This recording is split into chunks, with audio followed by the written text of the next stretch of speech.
Muy bien, pues seguimos aquí en Mujeres de la Mesa. Yo soy Pati Salazar y estamos aquí con Raúl, que nos está contando del sindicato de Pemex, toda una memoria viviente, como les decía. Nuestro Twitter es @Mujeres de la Mesa, el teléfono en cabina 3088-1677 y estamos en el 1670.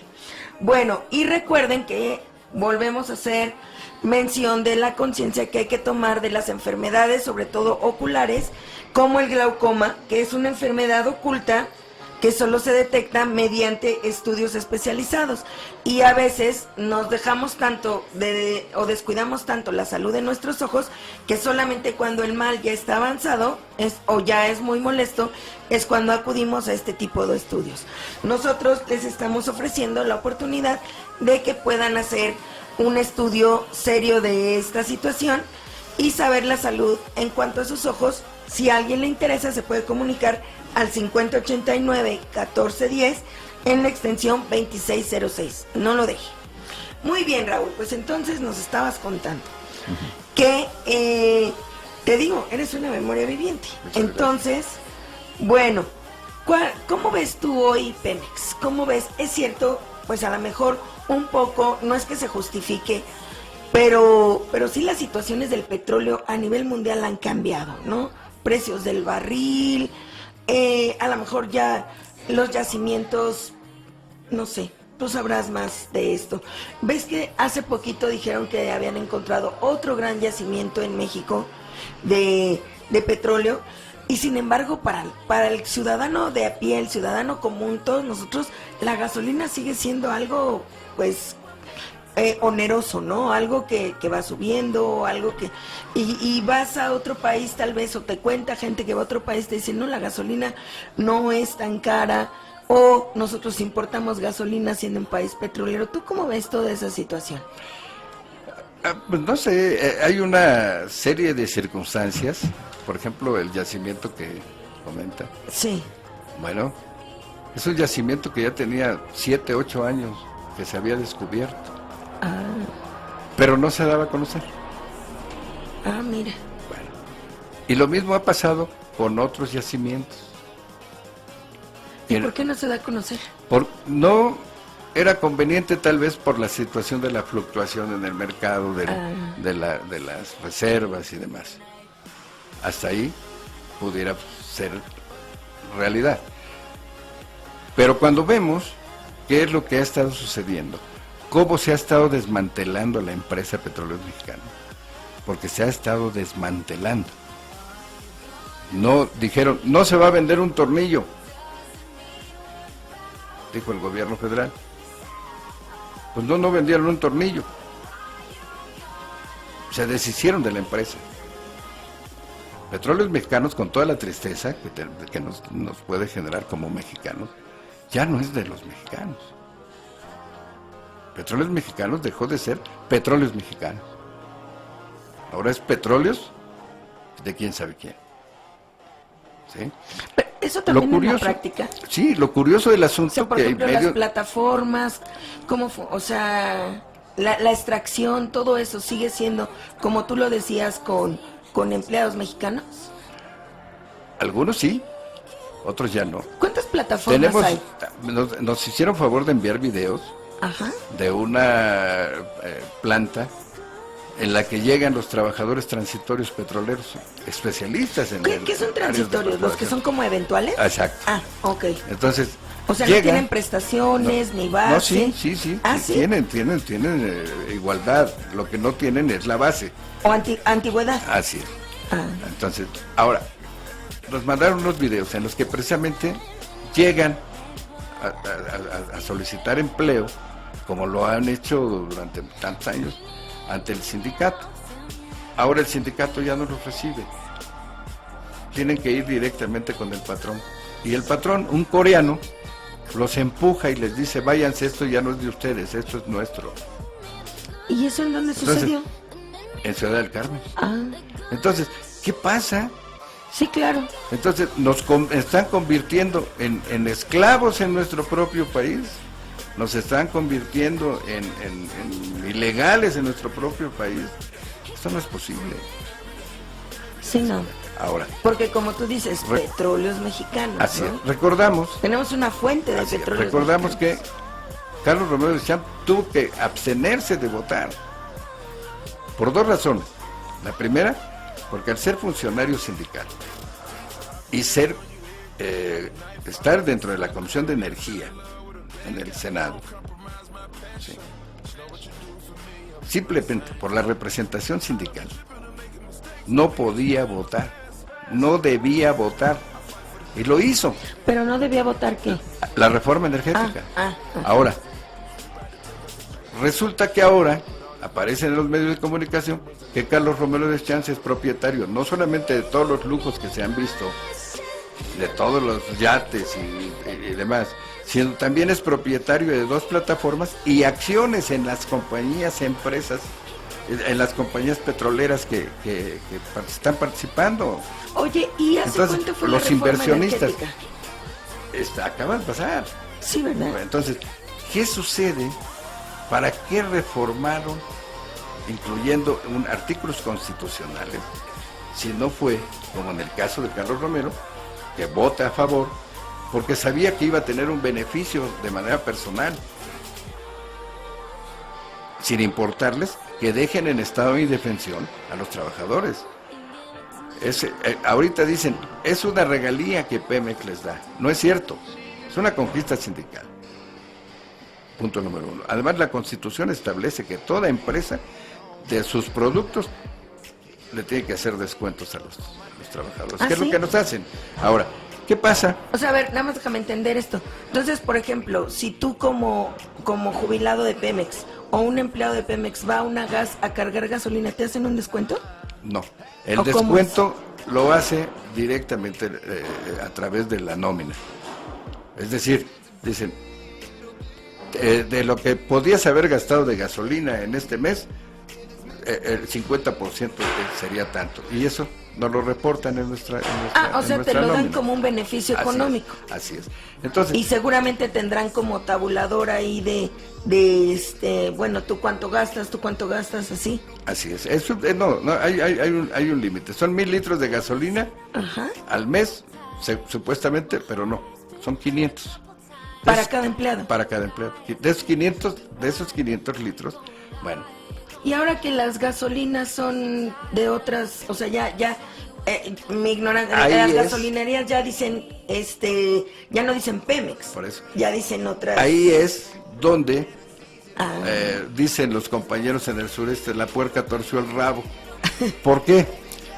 Porque las gasolineras eran de Pemex. Sí, todas decían Pemex. Así es.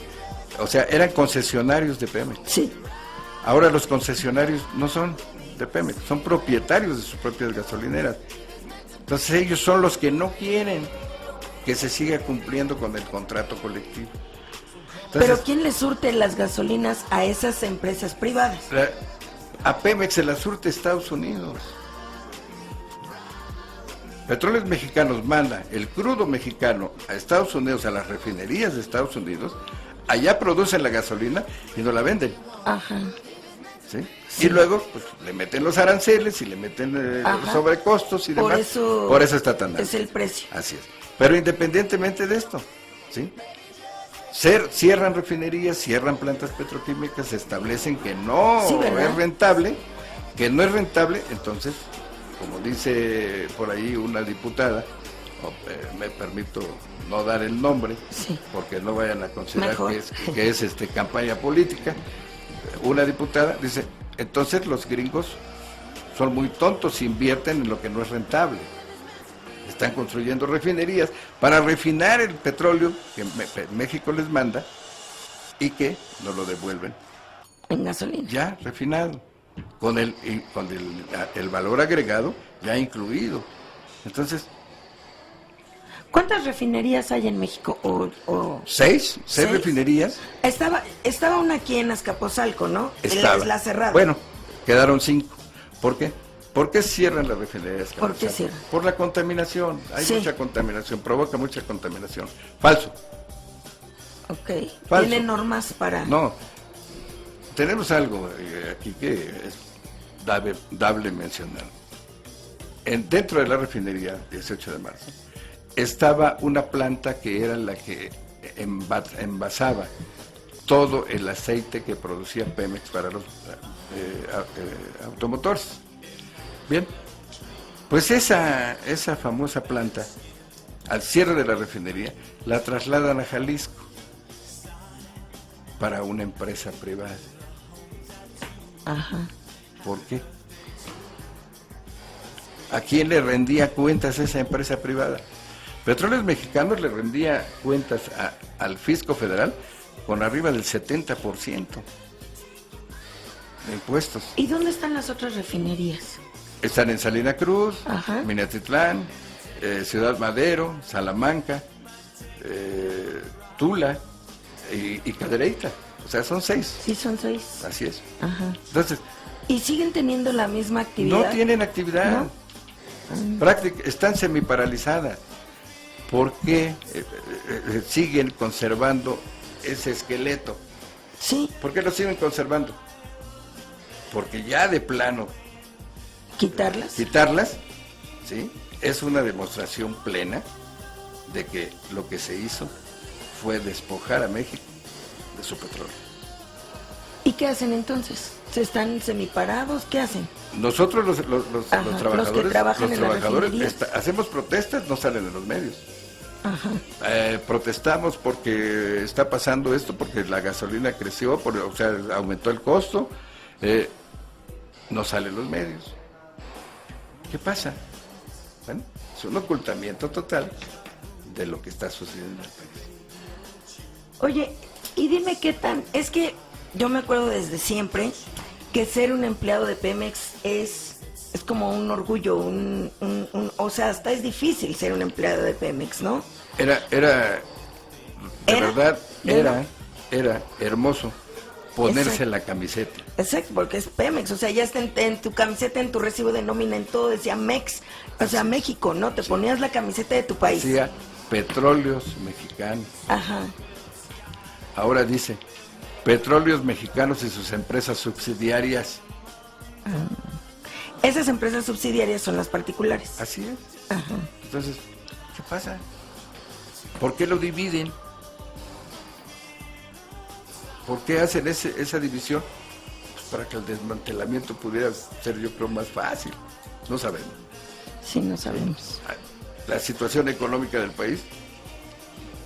Las cuestiones externas ¿Qué también. beneficios Sí. ha obtenido el país por la reforma energética?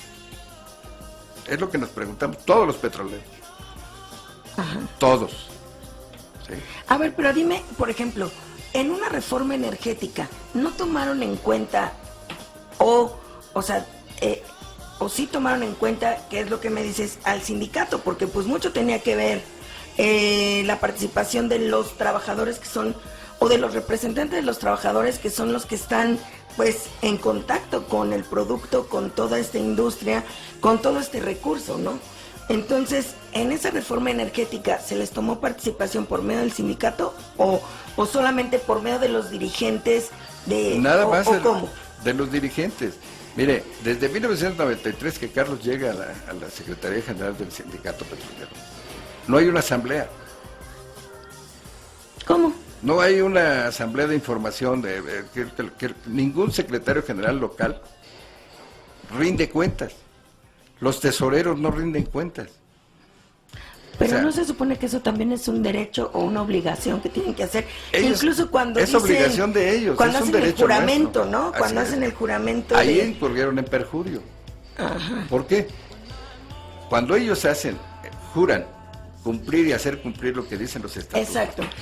Y lo incumplen, son mentirosos. Están faltando a su palabra. Están faltando a un juramento. Esto se llama perjurio. Ese es otro de los delitos por los que... ¿Y qué hacen los... es que ustedes son los que aportan la cuota, ¿no? Así es. Entonces, por ejemplo, ¿qué hacen ustedes para demandar a ellos que hagan lo que tienen que hacer? ¿O no pueden hacer mucho? Pues, ¿qué podemos hacer si cuando llega un grupo de trabajadores a querer hablar con el secretario general nunca está. O sí está, pero no los recibe. Ok. ¿Sí? O sea, es una cerrazón de Es parte una del lucha. Así es. Es una lucha. Entonces, que hay que... Pero ¿cómo puede luchar el socio sindical, el trabajador petrolero, contra esa cerrazón cuando hace denuncias ante las autoridades y las autoridades de manera olímpica dicen no puedo intervenir por respeto a la autonomía sindical, cuando se está demostrando que hay delitos del fuero común, del fuero federal, y no actúan? Exacto. No sabemos si no actúan por tres razones: o no saben, o no pueden, o no quieren. Y es que la autonomía sindical pues también ha sido algo, siempre ha sido muy defendido, ¿no? Sí. Y ahora a lo mejor está jugando en contra en lugar de en su favor. Así es. Raúl, gracias por estar aquí. Qué interesante tema. Yo creo que Sandrini algún día te va a volver a invitar. Muchísimas gracias. Y espero estar yo también aquí con ustedes porque es un tema muy interesante que a todos los mexicanos pues de alguna u otra manera nos toca porque pues todos somos mexicanos, ¿no? Así es. Y qué bueno que se den este tipo de situaciones en las cuales tú estás involucrado como para, pues bueno, checar que todo vaya fluyendo conforme a la ley, que es lo que todos queremos, y conforme a los recursos que México tiene, que es para todos los mexicanos, ¿no? Voy a platicar con la licenciada Sandra. ¿Sí? Para ver si tiene oportunidad de que puedan venir trabajadores petroleros claro. de diversas secciones, Sí. para que puedan dar su punto de Claro, vista. y enriquecernos de la labor que hacen que nosotros desconocemos y que es tan importante. Te preguntaba yo de las plataformas. Las plataformas debe ser solo todo un tema para un programa, ¿no? Así es. De todas las personas que ahí trabajan, qué horarios, cómo viven, todo eso que es tan importante. Y pues bueno, yo te agradezco mucho tu presencia. Imagínense, trabajar en una plataforma es abandonar a la familia durante 14 días y 14 noches. 14 días y 14. Sí, es complicado. Y además en situaciones... les pues, dan un descanso de 14 días y 14 noches. Pero estar en el riesgo, en el Sí. mar, con todo en la soledad, ¿no? En lo y que lo es, riesgoso que es el trabajo de perforación. No, pues muy interesante tema, Raúl, que nos tienes que traer para que platiquemos al respecto y que todos conozcamos a qué se refiere. Claro. Pues muchas gracias. Qué bueno que estuvieron aquí con nosotros. Nada me queda más que agradecerles que nos hayan escuchado a todo nuestro honorable auditorio. Recuerden que este es Mujeres de la Mesa y estamos en el 1670 de AM. Recuerden que no a la discriminación, sí a la inclusión. Y en lo único que somos iguales es que somos diferentes. Yo soy Pati Salazar, a nombre de Sandrini, y les deseamos un muy buen fin de semana. Muchas gracias. Igualmente, gracias a Mujeres todos. se levantan de la mesa cuadrada.